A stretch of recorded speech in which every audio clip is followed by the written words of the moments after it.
प्यारे बच्चों, देखिए कल हमने उपसय संयोजक यौगिक वाला लेसन चालू किया था और उसमें सबसे पहले हमने योगात्मक यौगिक के बारे में पढ़ा था। योगात्मक यौगिक दो प्रकार के होते हैं। एक हमने बात करी थी द्विक लवण की और एक हमने बात करी थी संकुल यौगिक की। और कल अंत में हमने ये पढ़ा कि जो संकुल यौगिक होते हैं, जैसे कि मैं एक संकुल यौगिक यहाँ लिख रहा हूँ K4FeCN6। इस संकुल यौगिक में जो ये Fe धातु परमाणु है और ये जो Cn साइनाइड आयन है, इनके मध्य उपसह संयोजक बंध है। उपसह संयोजक बंध, इसलिए संकुल यौगिकों को उपसह संयोजक यौगिक के नाम से भी जाना जाता है। अब मैं आपको एक लास्ट फाइनल उपसह संयोजक यौगिक की परिभाषा बताता हूं। उसके बाद हमारा अगला जो टॉपिक है वो रहेगा उपसह संयोजक यौगिकों से संबंधित कुछ शब्दावली और परिभाषाएं। तो देखिए, उपसह संयोजक यौगिक की परिभाषा आप क्या लिखोगे? वे यौगिक जिनमें केंद्रीय धातु परमाणु, वे यौगिक जिनमें केंद्रीय धातु परमाणु अन्य आयन या उदासीन अणुओं से उपसह संयोजक बंध के द्वारा जुड़ा हो। वह यौगिक जिसमें केंद्रीय धातु परमाणु अन्य समूह या अन्य उदासीन अणु या किसी ऋणायन से उपसह संयोजक बंध के द्वारा जुड़ा हो, वो यौगिक उपसह संयोजक यौगिक कहलाते हैं। ये सब संकुल यौगिक होते हैं। अब इस बात को तो अपन यहां खत्म करते हैं और अगला अपना टॉपिक रहेगा उपसह संयोजक यौगिकों से संबंधित कुछ शब्दावली। तो देखिए आप, संयोजक यौगिकों से संबंधित कुछ परिभाषाएं हम पढ़ेंगे, जानकारी लेंगे। कुछ छोटे छोटे टॉपिक हैं, इंपॉर्टेंट टॉपिक हैं, पेपर में पूछे जाते हैं। सबसे पहले अपन पढ़ेंगे केंद्रीय धातु परमाणु या आयन।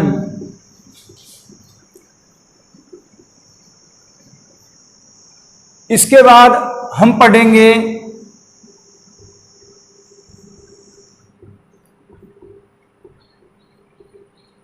समन्वय मंडल। इसके बाद हम पढ़ेंगे आयनिक मंडल। इसके बाद हम जानकारी लेंगे लिगेंड। ये कुछ छोटी छोटी बातें हैं, छोटे छोटे टॉपिक हैं जो उपसह संयोजक यौगिकों से संबंधित हैं। एग्जाम में इनमें से कई बार पूछा गया है। अब आप देखिए, मैं दो उपसह संयोजक यौगिक आपके सामने बोर्ड पे लिखता हूं। K4FeCN6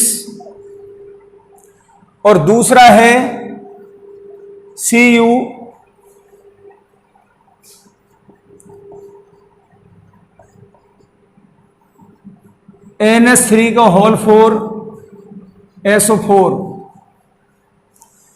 ये दो उपसह संयोजक यौगिक मैंने आपके सामने बोर्ड पे लिखे हैं। अब आप देखिए, पहचान ये होगी, उपसह संयोजक यौगिक की पहचान ये होगी कि यहां आपको एक वर्गाकार कोष्टक दिखाई देगा। वर्गाकार कोष्टक उपसह संयोजक यौगिक को लिखने का एक तरीका है। इस उपसह संयोजक यौगिक को जब हम जल में घोलते हैं तो ये वियोजित होता है इस प्रकार से। 4 तो पोटेशियम आयन प्राप्त होंगे और एक बड़ा ऋणायन प्राप्त होगा, अर्थात इसका पूर्ण वियोजन नहीं हुआ। इसी प्रकार इस उपसह संयोजक यौगिक को जब जल में हम घोलते हैं तो ये इस प्रकार से वियोजित होता है एक तो सल्फेट आयन ऋणायन प्राप्त होगा और एक बड़ा धनायन CuNH3 का होल 4+2, एक बड़ा धनायन और एक सामान्य ऋणायन। इस प्रकार से इस उपसहसंयोजक यौगिक का वियोजन हुआ है। अब आप देखिए यहां ये वर्गाकार कोष्टक है, इसी प्रकार इसमें यहां वर्गाकार कोष्टक है। इस वर्गाकार कोष्टक के अंदर आप देखिए एक धातु परमाणु है, जैसे यहां पर Fe है और इधर Cu है। किसी भी उपसहसंयोजक यौगिक में जो वर्गाकार कोष्टक होता है उसके अंदर आपको एक धातु परमाणु दिखाई देता है। जैसे दो उदाहरण जो मैंने आपके सामने बोर्ड पे लिखे हैं, इसमें एक तो इधर Fe है धातु परमाणु और इधर कॉपर है। ये धातु परमाणु जो वर्गाकार कोष्टक के अंदर उपस्थित है, इस धातु परमाणु को ही केंद्रीय धातु परमाणु या आयन बोला जाता है। वर्गाकार कोष्टक के अंदर जो धातु परमाणु है, जैसे इधर Fe है इधर Cu है, इस धातु परमाणु को केंद्रीय धातु परमाणु या केंद्रीय धातु आयन के नाम से जाना जाता है। ये जो धातु परमाणु है Fe या जो आयन है, इसके पास रिक्त कक्षक है। Fe अब यहां पे ये परमाणु के रूप में दिखाई दे रहा है, इसके ऊपर कोई आवेश नहीं है, परंतु जब इसके ऊपर आवेश निकालें तो ये एक धनायन है। इसी प्रकार जो कॉपर है ये भी एक धनायन है, केंद्रीय धातु आयन। ये जो Fe है या Cu है, जिसको हमने नाम दिया है केंद्रीय धातु परमाणु, इसके पास रिक्त कक्षक है। इसके पास रिक्त कक्षक है और रिक्त कक्षक होने के कारण इसके साथ जो ये Cn जुड़े हुए हैं 6 संख्या में या NH3 जुड़े हुए हैं, ये Cn और NH3 अपने एकाकी इलेक्ट्रॉन युग्मों को इस धातु परमाणु के रिक्त कक्षक में भरकर उपसहसंयोजक बंध का निर्माण करते हैं। मैं दोबारा से बता रहा हूं आपको कि ये जो Fe आपको दिख रहा है या इधर Cu दिख रहा है, इस समय तो ये उदासीन परमाणु की तरह दिख रहा है, इसके ऊपर कोई आवेश दिखाई नहीं दे रहा हमें, परंतु वास्तविकता में इसके ऊपर आवेश है, इसलिए इसको हम केंद्रीय धातु आयन भी कहते हैं। इसके पास रिक्त कक्षक है। ये जो Fe दिख रहा है इसके पास रिक्त कक्षक है और Cn के पास देने के लिए एकाकी इलेक्ट्रॉन युग्म है। तो ये जो Cn है ये अपने एकाकी इलेक्ट्रॉन युग्म को Cn कार्बन के पास भी लोन पेयर है, एकाकी इलेक्ट्रॉन युग्म है, और नाइट्रोजन के पास भी एकाकी इलेक्ट्रॉन युग्म है।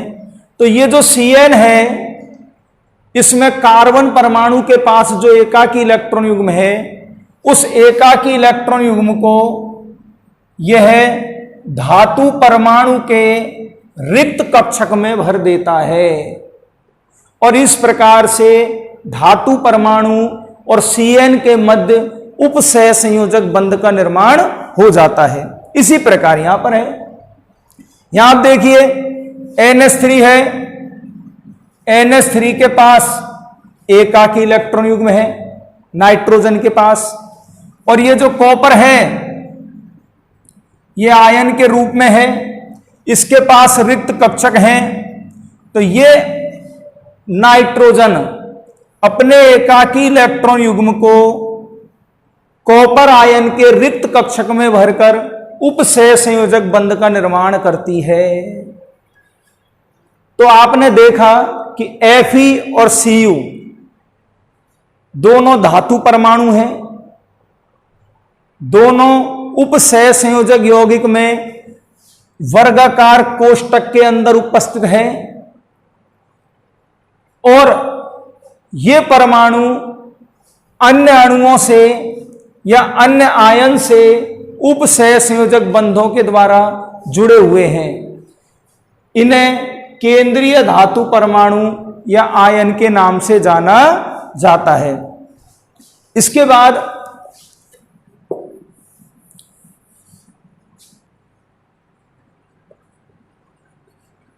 केंद्रीय धातु परमाणु या आयन। अब एक बात और देखो आप, मैंने क्या बताया कि जो Fe है जो केंद्रीय धातु परमाणु है, इसके पास रिक्त कक्षक है, रिक्त कक्षक है, और Cn साइनाइड आयन इसके रिक्त कक्षकों में एकाकी इलेक्ट्रॉन युग्म भरता है, जिससे उपसहसंयोजक बंध का निर्माण होता है। तो ये जो केंद्रीय धातु परमाणु है, इसकी प्रवृत्ति इलेक्ट्रॉन युग्म ग्रहण करने की होती है। केंद्रीय धातु परमाणु या केंद्रीय धातु जो आयन है, इसके पास रिक्त कक्षक होने के कारण इसकी प्रवृत्ति इलेक्ट्रॉन युग्म ग्रहण करने की होती है, और इलेक्ट्रॉन युग्म ग्रहण करने की प्रवृत्ति होने के कारण यह केंद्रीय धातु परमाणु लुईस अम्ल की भांति व्यवहार करता है। केंद्रीय धातु परमाणु जो कि उपसह संयोजक यौगिक में वर्गाकार कोष्टक के अंदर उपस्थित होता है, इसके पास रिक्त कक्षक होते हैं। रिक्त कक्षक होने के कारण यह इलेक्ट्रॉन युग्म ग्रहण करने की प्रवृत्ति रखता है, और इलेक्ट्रॉन युग्म ग्रहण करने की प्रवृत्ति होने के कारण यह लुईस अम्ल की भांति व्यवहार करता है। तो पहला अपना टॉपिक क्लियर हो चुका है, केंद्रीय धातु परमाणु ऑब्लिक आयन। इसके बाद हम बात करते हैं, अगला जो अपना परिभाषा है, छोटा जो टॉपिक है, समन्वय मंडल। तो देखो क्या है समन्वय मंडल। CuNH3 का होल 4 SO4, ये एक उपसहसंयोजक यौगिक है। इसी प्रकार K4 FeCN6, ये भी उपसहसंयोजक यौगिक है।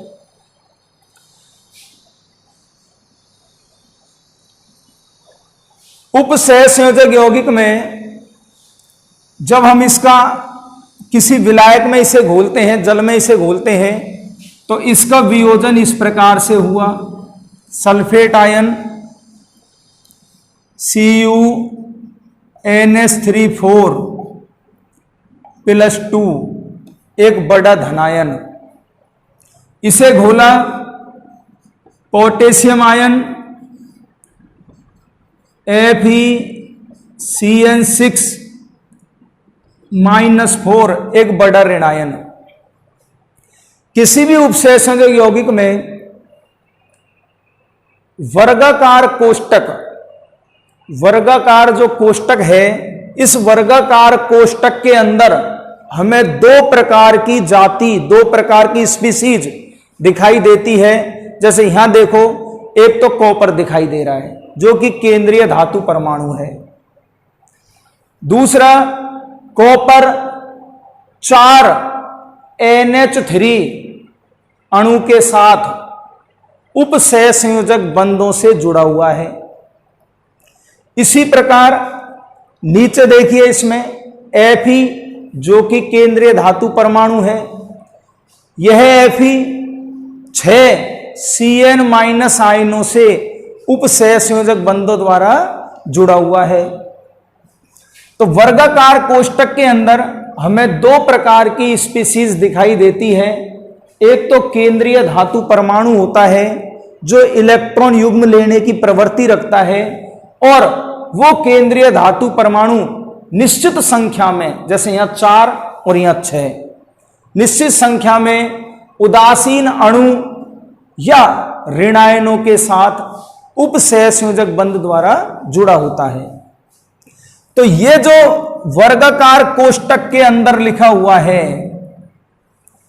ये वर्गाकार कोष्टक के अंदर जो केंद्रीय धातु परमाणु है एवं केंद्रीय धातु परमाणु से जुड़े हुए जो उदासीन अणु या ऋणायन हैं,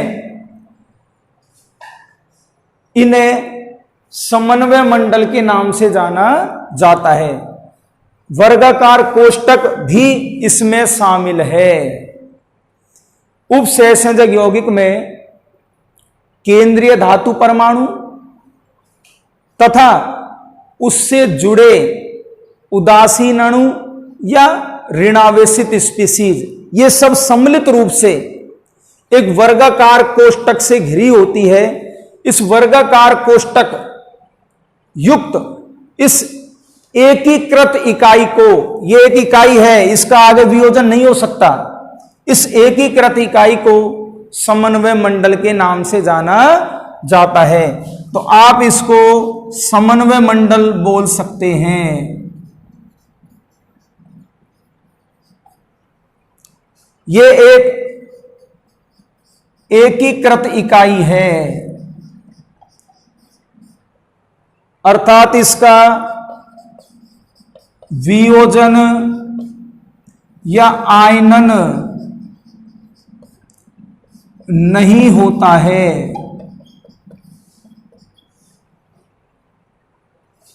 अर्थात ये एक अनायनीकृत इकाई है। अब आप देखिए, इस वर्गाकार कोष्टक से बाहर इधर तो लिख रहा है सल्फेट और इधर लिख रहा है पोटेशियम।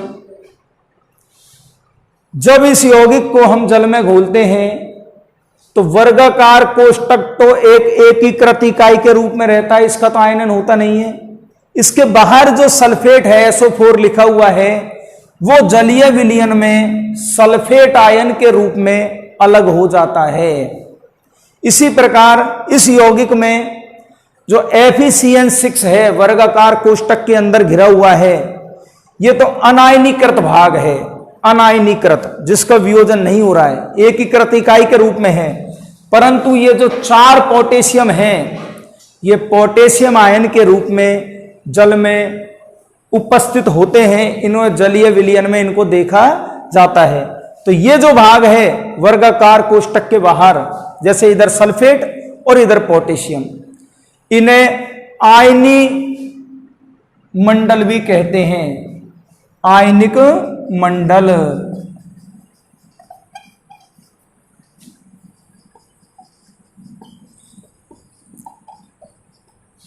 उपसहसंयोजक यौगिक, किसी भी उपसहसंयोजक यौगिक का वह भाग जो आयनीकृत हो सकता है, जल में घोलने पर अलग हो जाता है, इसे आयनिक मंडल के नाम से जाना जाता है।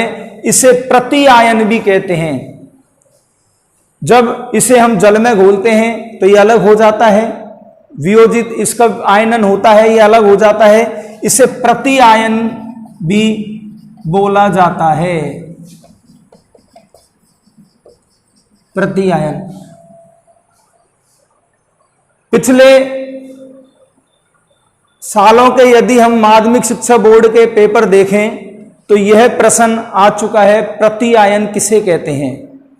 तो उपसहसंयोजक यौगिक के वर्गाकार कोष्टक से बाहर उपस्थित स्पीसीज, किसी भी उपसहसंयोजक यौगिक में वर्गाकार कोष्टक से बाहर उपस्थित स्पीसीज जो आयनीकृत होती है, यानी जल में घोलने पर जो अलग हो जाती है, उसे कहते हैं प्रति आयन। ये आयनीकृत भाग है, जबकि समन्वय मंडल जो है ये अनायनीकृत भाग है। तो हमने 3 प्रकार की परिभाषाएं अभी देखी हैं। मैं एक बार इनका सारांश बता देता हूं आपको। कोई भी उपसहसंयोजक यौगिक आपको लिखा मिलेगा तो वर्गाकार कोष्टक के अंदर जो भी धातु परमाणु आपको दिखाई दे, ये कहलाता है केंद्रीय धातु परमाणु। इसके पास रिक्त कक्षक होते हैं, इलेक्ट्रॉन युग्म ग्रहण करने की प्रवृत्ति रखता है, इसलिए ये लुईस अम्ल की भांति व्यवहार करता है। इसके बाद वर्गाकार कोष्टक के अंदर जो कुछ भी मौजूद है, जैसे केंद्रीय धातु परमाणु और केंद्रीय धातु परमाणु से निश्चित संख्या में जुड़ी स्पीसीज, चाहे वो उदासीन अणु हो चाहे वो ऋणायन हो, इन सबों को सम्मिलित रूप से, वर्गाकार कोष्टक भी शामिल है इसमें, इन्हें कहते हैं समन्वय मंडल। तो ये समन्वय मंडल है। और वर्गाकार कोष्टक से बाहर जो कुछ भी लिखा हुआ है, यह वो हिस्सा है जो जल में घोलने पर अलग हो जाता है, आयनीकृत भाग है, इसे आयनिक मंडल कहते हैं। और जब ये अलग होता है तो एक आयन के रूप में धनायन या ऋणायन के रूप में जल में उपस्थित रहता है, इसे कहते हैं प्रतिआयन।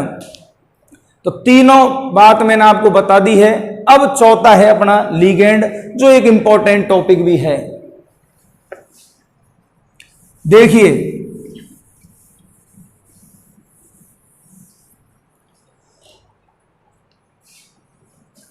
एक उदाहरण ये है, एक उदाहरण ये है। कॉपर केंद्रीय धातु परमाणु आयन, Fe केंद्रीय धातु परमाणु आयन, इधर सल्फेट आयन जो अलग होगा, ये आयनिक मंडल है, प्रति आयन के रूप में अलग होगा।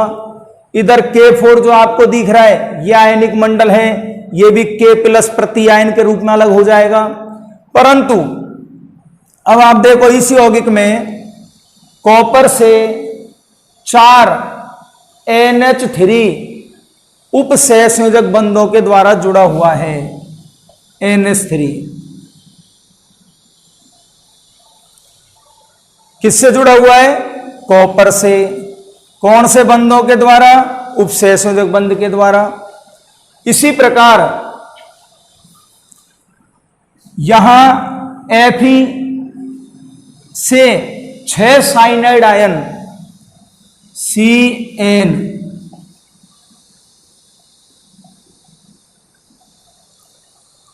C के ऊपर ऋणावेश है, कार्बन के पास भी एकाकी इलेक्ट्रॉन युग्म है और नाइट्रोजन के पास भी एकाकी इलेक्ट्रॉन युग्म है। Fe से 6 CN- आयन उपसहसंयोजक बंध के द्वारा जुड़े हुए हैं। ये जो NH3 है, ये उदासीन अणु है।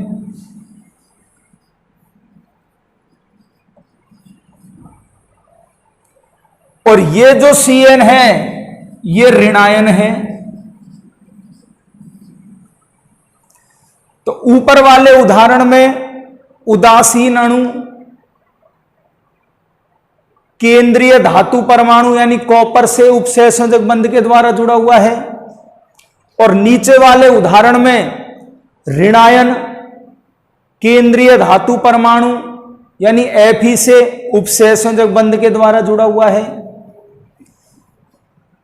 तो उपसहसंयोजक यौगिक में वर्गाकार कोष्टक के अंदर केंद्रीय धातु परमाणु से जो निश्चित संख्या में उदासीन अणु या ऋणायन जुड़ा हुआ है, इन्हें लिगेंड कहते हैं। फिर दोबारा से सुनिए आप, किसी भी उपसहसंयोजक यौगिक में केंद्रीय धातु परमाणु से निश्चित संख्या में जो उदासीन अणु या ऋणायन जुड़ा हुआ है, उसे लिगेंड कहा जाता है। जैसे ऊपर वाले उदाहरण में कॉपर से, जो कि केंद्रीय धातु परमाणु है, कॉपर से 4 NH3 अणु जो कि उदासीन अणु है, उपसहसंयोजक बंध के द्वारा जुड़े हुए हैं।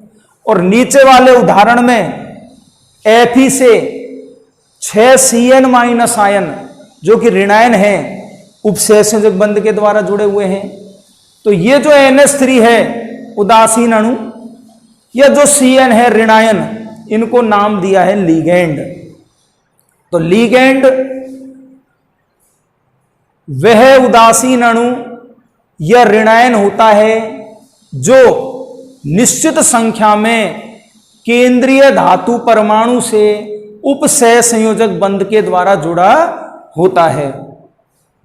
अब आप देखिए, मैंने अभी आपको 10 मिनट पहले आपको एक बात सिखाई थी कि जो केंद्रीय धातु परमाणु है, मेटल कोई भी हो सकता है, कॉपर हो चाहे Fe हो चाहे Ag हो, इसके पास रिक्त कक्षक है। इसके पास लगभग समान ऊर्जा के रिक्त कक्षक हैं। और जो लीगेंड है, आप देखो L से दर्शा रहा हूं मैं इस लीगेंड को, इस लीगेंड के पास एकाकी इलेक्ट्रॉन युग्म है। तो क्या होता है, ये लीगेंड केंद्रीय धातु परमाणु के पास आकर अपने एकाकी इलेक्ट्रॉन युग्म को केंद्रीय धातु परमाणु के रिक्त कक्षक में भर देता है, जिससे केंद्रीय धातु परमाणु और लीगेंड के मध्य उपसह संयोजक बंध का निर्माण हो जाता है। अर्थात आपने देखा कि जो लीगेंड है, इनके पास एकाकी इलेक्ट्रॉन युग्म है। देखिए आप, N के पास एकाकी इलेक्ट्रॉन युग्म NH3, इधर Cn में कार्बन के पास भी एकाकी इलेक्ट्रॉन युग्म है और नाइट्रोजन के पास भी एकाकी इलेक्ट्रॉन युग्म है।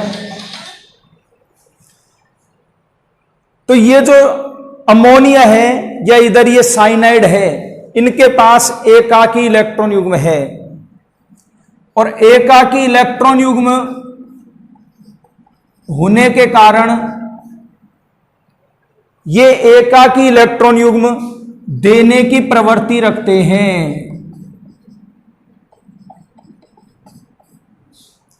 और एकाकी इलेक्ट्रॉन युग्म देने की प्रवृत्ति होने के कारण लीगेंड लुईस क्षार की भांति व्यवहार करते हैं। तो लीगेंड कई बार हमसे बोर्ड के एग्जाम में पूछा जा चुका है लीगेंड की परिभाषा। तो देखो मैं आपको एक परिभाषा बताता हूं इसकी। किसी भी उपसह संयोजक यौगिक में उपस्थित वह उदासीन अणु या ऋणावेशित स्पीसीज जो केंद्रीय धातु परमाणु से उपसह संयोजक बंध के द्वारा जुड़ी होती है, लीगेंड कहलाती है। लीगेंड वह स्पीसीज है जो उदासीन भी हो सकती है, ऋणावेशित भी हो सकती है, परंतु यह सदैव केंद्रीय धातु परमाणु से उपसह संयोजक बंध के द्वारा जुड़ी रहती है। लीगेंड में एकाकी इलेक्ट्रॉन युग्म उपस्थित होता है और एकाकी इलेक्ट्रॉन युग्म उपस्थित होने के कारण ये इलेक्ट्रॉन युग्म देने की प्रवृत्ति रखता है, इसलिए लीगेंड लुईस क्षार की भांति व्यवहार करता है। अब एक लास्ट फाइनल बात बताता हूं आपको। जैसे NH3 एक लीगेंड है, इसमें नाइट्रोजन परमाणु भी है और हाइड्रोजन परमाणु भी है। एकाकी इलेक्ट्रॉन युग्म किसके पास है? नाइट्रोजन परमाणु के पास। तो जो नाइट्रोजन परमाणु है, यही परमाणु इलेक्ट्रॉन युग्म देने की प्रवृत्ति रखेगा। भाई हाइड्रोजन के पास तो इलेक्ट्रॉन युग्म है ही नहीं, केवल नाइट्रोजन के पास है, तो इलेक्ट्रॉन युग्म देने की प्रवृत्ति कौन रखेगा? नाइट्रोजन। तो ये जो नाइट्रोजन है, इसे दाता परमाणु कहते हैं। तो किसी भी लीगेंड में उपस्थित वह परमाणु जो इलेक्ट्रॉन युग्म देने की प्रवृत्ति रखता है, दाता परमाणु कहलाता है। अब यदि उपसह संयोजक बंध बनेगा तो वो कॉपर और नाइट्रोजन के बीच बनेगा, क्योंकि इलेक्ट्रॉन युग्म दिया है नाइट्रोजन ने, तो ये नाइट्रोजन दाता परमाणु है। यहां देखिए आप नीचे उदाहरण जो मैं आपके सामने लिखा है Cn, इसमें एकाकी इलेक्ट्रॉन युग्म कार्बन के पास भी है और एकाकी इलेक्ट्रॉन युग्म नाइट्रोजन के पास भी है। परंतु इस उदाहरण में इलेक्ट्रॉन युग्म देने का कार्य कार्बन परमाणु कर रहा है, इसलिए यहां दाता परमाणु कार्बन है। दाता परमाणु कार्बन है। यदि नाइट्रोजन इलेक्ट्रॉन युग्म देने का काम करती तो फिर हम नाइट्रोजन को बोलते दाता परमाणु। वो उदाहरण इस प्रकार होता K4Fe(NC6). यहां दाता परमाणु कौन है? नाइट्रोजन, जबकि यहां दाता परमाणु कौन है? कार्बन। तो मेरे कहने का अर्थ यह है कि किसी भी लिगेंड में एक परमाणु वो होता है जिस पर एकाकी इलेक्ट्रॉन युग्म उपस्थित होता है। इस परमाणु को दाता परमाणु के नाम से जाना जाता है, क्योंकि यही परमाणु केंद्रीय धातु आयन के रिक्त कक्षक में इलेक्ट्रॉन युग्म भरने का कार्य करता है। तो यह बात है लिगेंड। अब आगे हम बात करते हैं कि जो लिगेंड है, लिगेंड जैसे NH3 लिगेंड की बात मैं करता हूं, H2O, इसमें भी ऑक्सीजन के पास एकाकी इलेक्ट्रॉन युग्म है। यहां ऑक्सीजन भी दाता परमाणु की भांति कार्य करती है। Cl-, इसमें भी क्लोरीन परमाणु के पास एकाकी इलेक्ट्रॉन युग्म है। ये भी दाता परमाणु की भांति कार्य कर रहे हैं, यानी लिगेंड है ये तीनों जो मैंने बोर्ड पे लिखे हैं। एक उदाहरण और देता हूं मैं।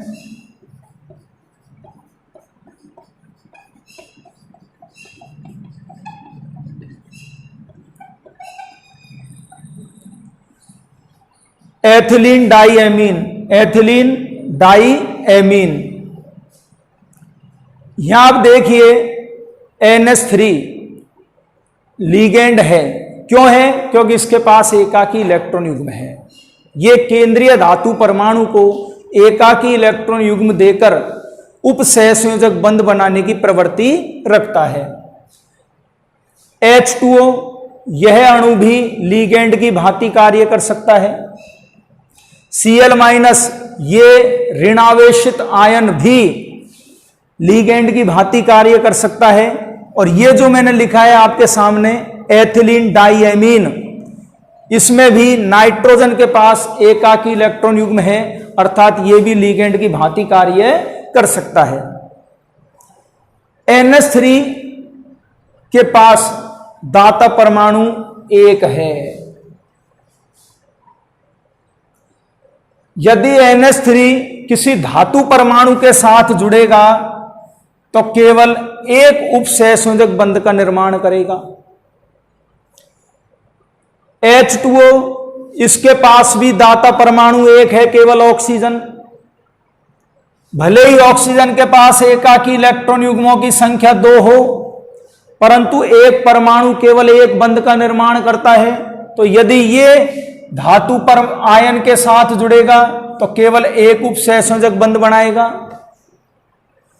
Cl, एकाकी इलेक्ट्रॉन युग्म 1, 2, 3, 4 एकाकी इलेक्ट्रॉन युग्म है, परंतु परमाणु केवल एक ही है ये। तो ये भी यदि किसी धातु परमाणु के साथ जुड़ेगा तो केवल एक उपसहसंयोजक बंध बनाएगा। अर्थात NH3, H2O और Cl-, इन तीनों में दाता परमाणु की संख्या एक है। जबकि ये जो उदाहरण मैंने आपको दिया है एथिलीन डाईएमीन, इसमें आप देखिए इस नाइट्रोजन के पास भी एकाकी इलेक्ट्रॉन युग्म है और इस नाइट्रोजन के पास भी एकाकी इलेक्ट्रॉन युग्म है। यदि कोई धातु आयन इसके पास आएगा तो ये नाइट्रोजन भी अपने एकाकी इलेक्ट्रॉन युग्मों को इसके रिक्त कक्षक में भरकर उपसहसंयोजक बंध का निर्माण करेगी और ये नाइट्रोजन भी अपने एकाकी इलेक्ट्रॉन युग्मों को धातु आयन के रिक्त कक्षक में भरकर उपसह संयोजक बंध का निर्माण करेगी। अब आप बताइए कि ये जो लिगेंड था इसमें दाता परमाणु कितने हैं? 2, एक ये और एक ये। तो जो लिगेंड होता है उसमें दाता परमाणु की संख्या 1 भी हो सकती है, दाता परमाणु की संख्या 2 भी हो सकती है।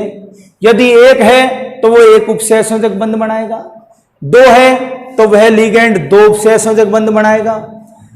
ऐसे भी लिगेंड होते हैं जिनमें दाता परमाणु की संख्या 3 होती है, 4 भी होती है, 5 भी होती है और 6 भी होती है। अर्थात लिगेंडों में दाता परमाणु की संख्या के आधार पर लिगेंडों को 6 भागों में वर्गीकृत किया है। एक दंतुक लिगेंड जिसमें दाता परमाणु की संख्या 1 हो, द्विदंतुक लिगेंड जिसमें दाता परमाणु की संख्या 2 हो, त्रिदंतुक लिगेंड जिसमें दाता परमाणु की संख्या 3 हो, चतुदंतुक लिगेंड जिसमें दाता परमाणु की संख्या 4 हो, पंचदंतुक लिगेंड जिसमें दाता परमाणु की संख्या 5 हो और षटदंतुक लिगेंड जिसमें दाता परमाणु की संख्या 6 हो।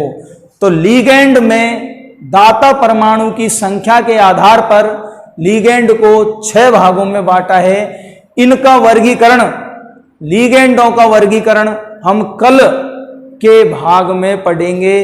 प्यारे बच्चों, इनको आप देखिए, मेरी वीडियो को आप देखिए, इसको समझिए और किताब में से इसका निरंतर आप अध्ययन कीजिए।